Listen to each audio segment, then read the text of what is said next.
One of my assistants one time said, when he had this big production with lots and lots of lights, I said, "How did you light this?" And he said, "Well, one light at a time." And I thought, what a brilliant statement.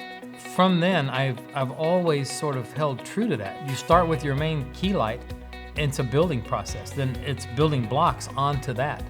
So once you start and you've established the foundation, bam, there's your main light. That's your key light.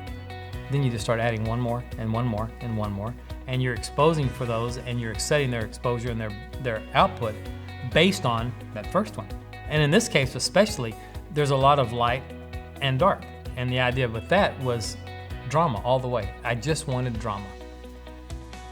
So basically, let's walk around the set real quick. Let's talk about this shot from each element. So the first element is the main light. The main light is a grid spot up high, really accenting my subject's face. I did notice that it was spilling onto her chest a little bit, so we brought in a double net, which just knocked off about a half stop of light down the lower portion of it. We just slid it right in, covering about the lower third of that grid spot. Our second light then is the small or medium softbox that's really sitting on the ground with an egg crate in front of it, skimming light right across the front of her gown. All it's doing is opening up that lower corner of the photograph. I just didn't want it to fall to black down there.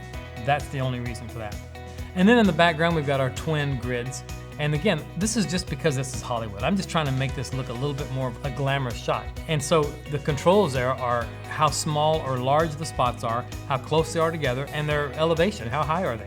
So you can see that we've put them in such a way that there's a big negative space right between the two, and that's where I placed my model. And it came together exactly as I had sort of foreseen that it might. When you take on a role of a shot like this, you have to be in charge of this photograph.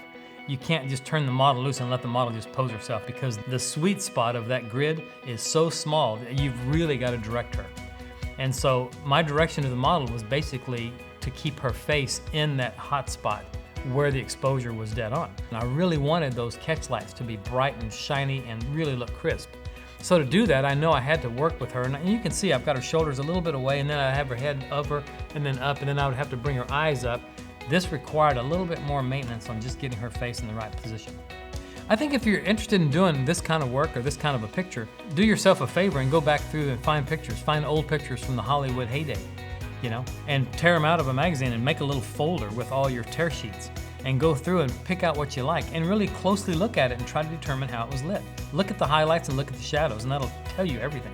The catch lights in the eye will always tell you how something was lit. So that's a really good place to start.